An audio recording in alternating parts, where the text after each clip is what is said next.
Hello, this is Siri and you're listening to my favorite podcast, Not Real Art. I live for this shit cause it's totally lit. Let's go!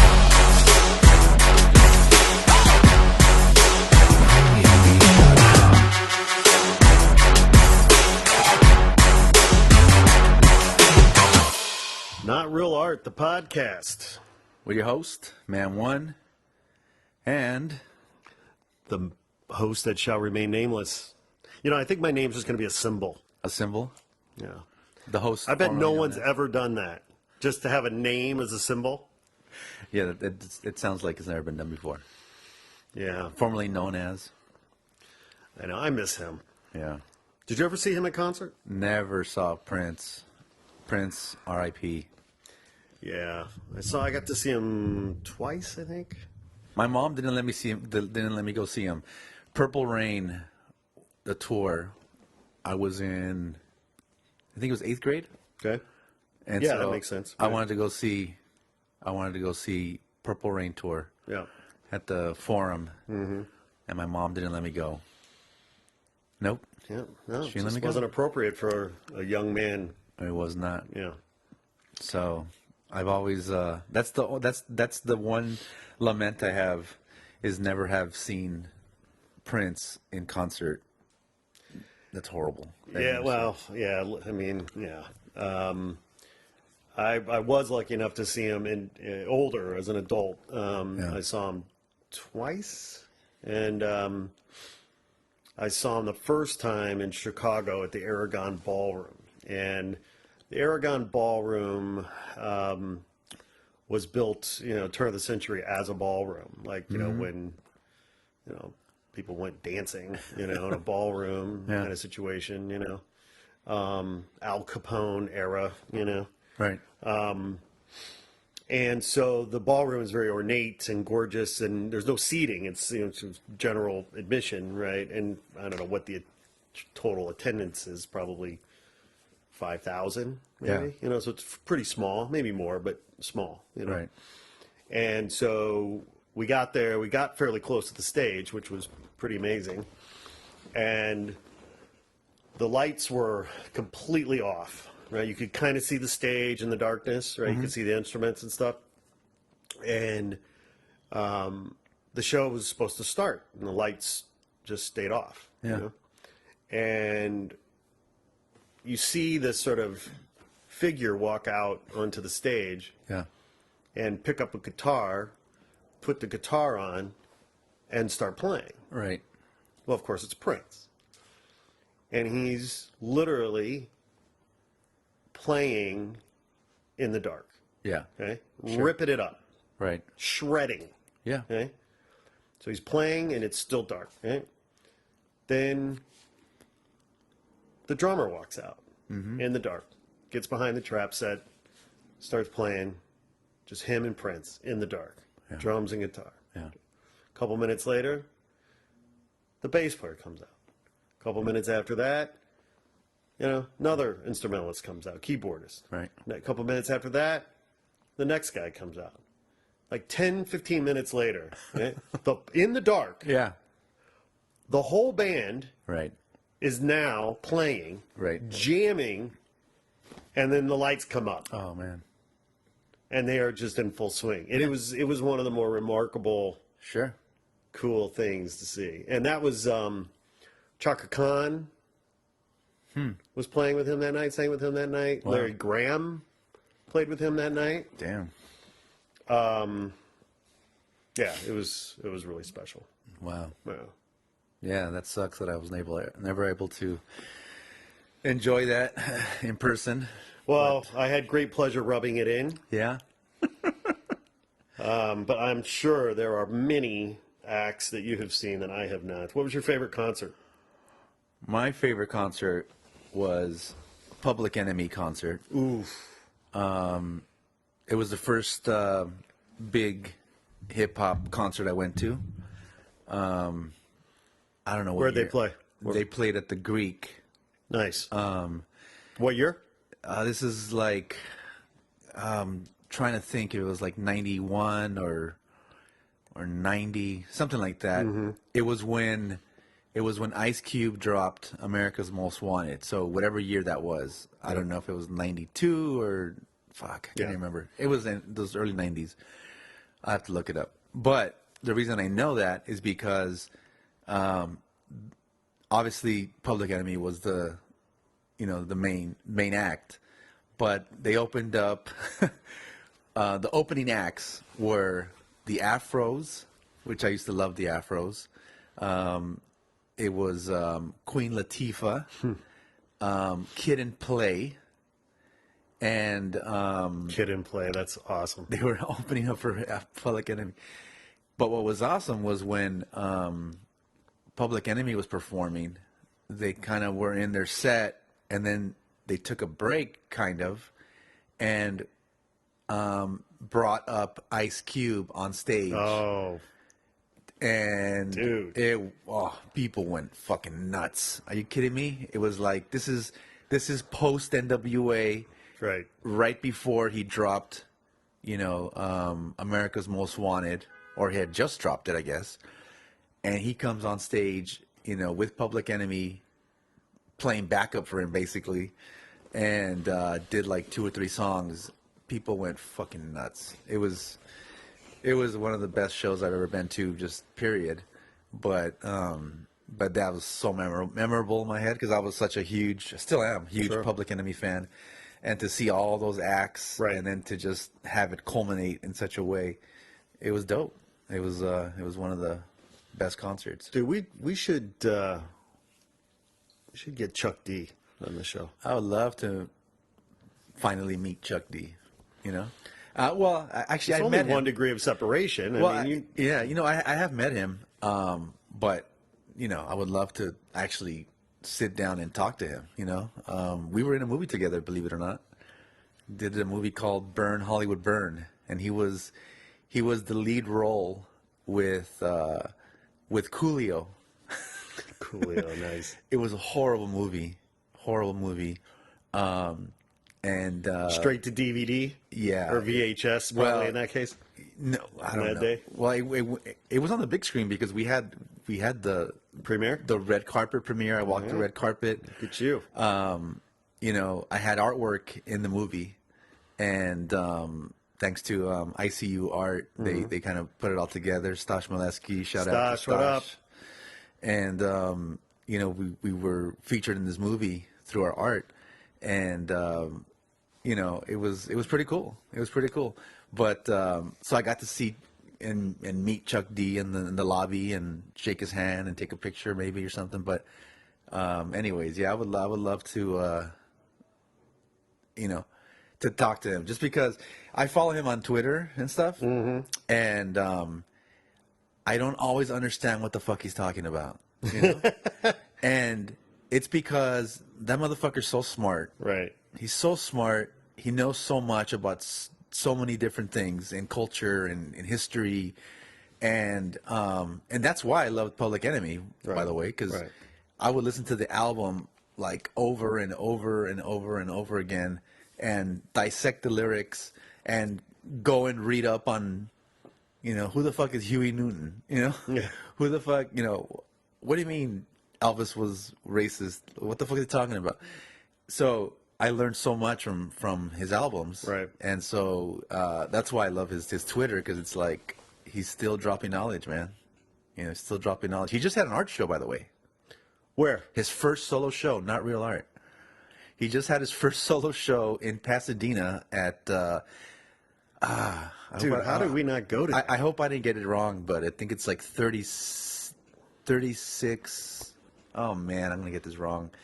I gotta find out the name of the gallery. It was like 36 South or something like that. It's a small gallery, I guess, in Pasadena.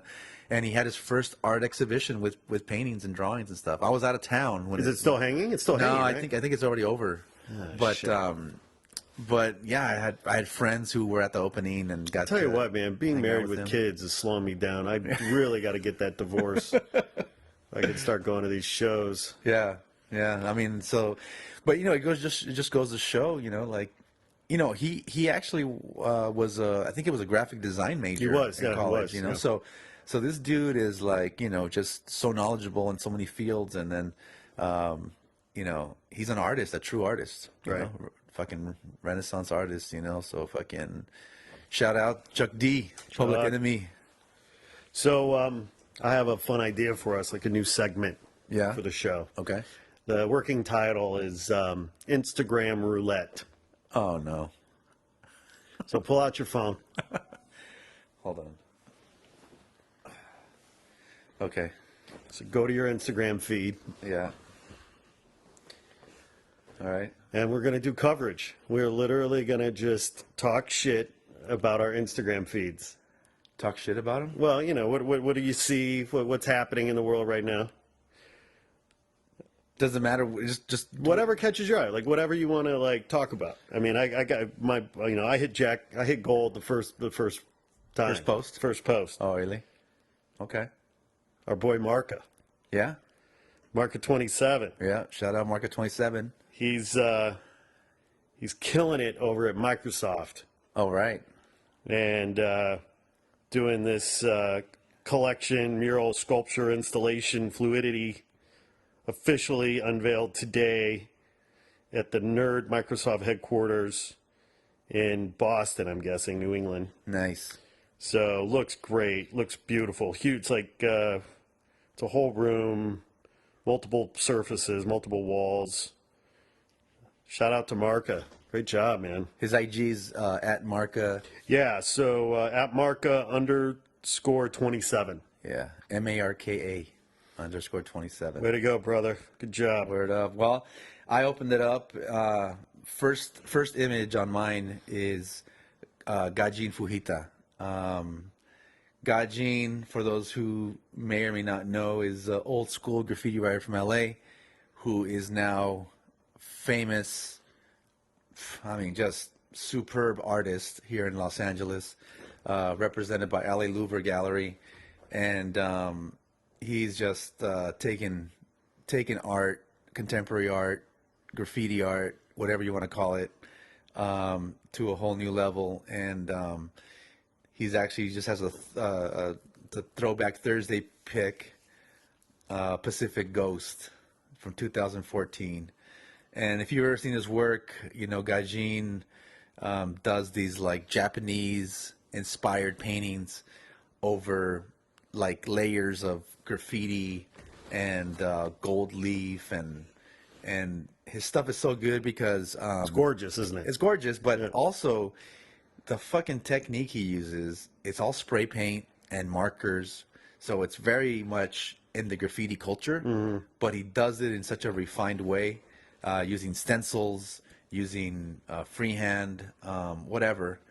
The dude is just sick, and you know, just yeah. So this has just popped up. So shout out Gajin, Right on. GajinFujita.la is his IG. Definitely check him out if you don't know about him. You should. Right on, right on. Yeah, so next on my feed here is our boy Kodak. Oh yeah, Kodak. Kodak _Smith. Yeah, so he recently says he recently commissioned local jewelry maker Dylan Rose to create a couple pieces for him, and looks pretty badass. It's kind of hard to describe, but Look at the IG. yeah, feed. go follow him, people. Kodak Smith. That's CODAK _Smith.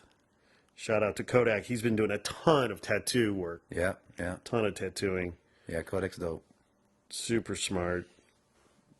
So I'm looking here at IG, and there's a piece by Kook. If you guys heard of Kook, Kook, he's a funny dude, man. I got to chill with him at his studio a little bit last year, and dude's a kook, man. I mean, And the name fits. the name fits. The dude is like, you know, I love him. The dude is great. If you've seen his street art around LA, he does his name Kook cutouts, metal cutouts that he puts up all over the place on telephone poles mostly and things like that. But what I didn't know until I visited his studio is all the letter forms that he uses. They're all cut out in metal right? But they're from actual signs. So he goes around the fucking city and fucking steals signs, yeah. or fucking, gets them at garage sales or does whatever. And he literally has fucking stacks of mostly vintage type of lettering. Right. On mostly aluminum type of signs. And then he fucking sits there and cuts them one by one. He doesn't paint them. He doesn't add. He just sits there and fucking cuts it. Okay, so that's, but that's it. Now see, this show is not real art. Yeah. Okay. And that's real art. So I don't know that we should be talking about this on this show, because that motherfucker is a real artist. Because to the extent that art is made as much in the process as it is in the resolution or the final execution or whatever the case is. Like his like the fact he's stealing signs and cutting the letters out of the stolen signs, to me, that's the mark of a real artist. Anyways, he's awesome. So check him out at KOOK_street at Cook Street is his IG. And shout out to Cook, wherever you are. It looks like he's in New York right now. So he's killing New York now. Right on. Well, we're about out of time, but one last one here.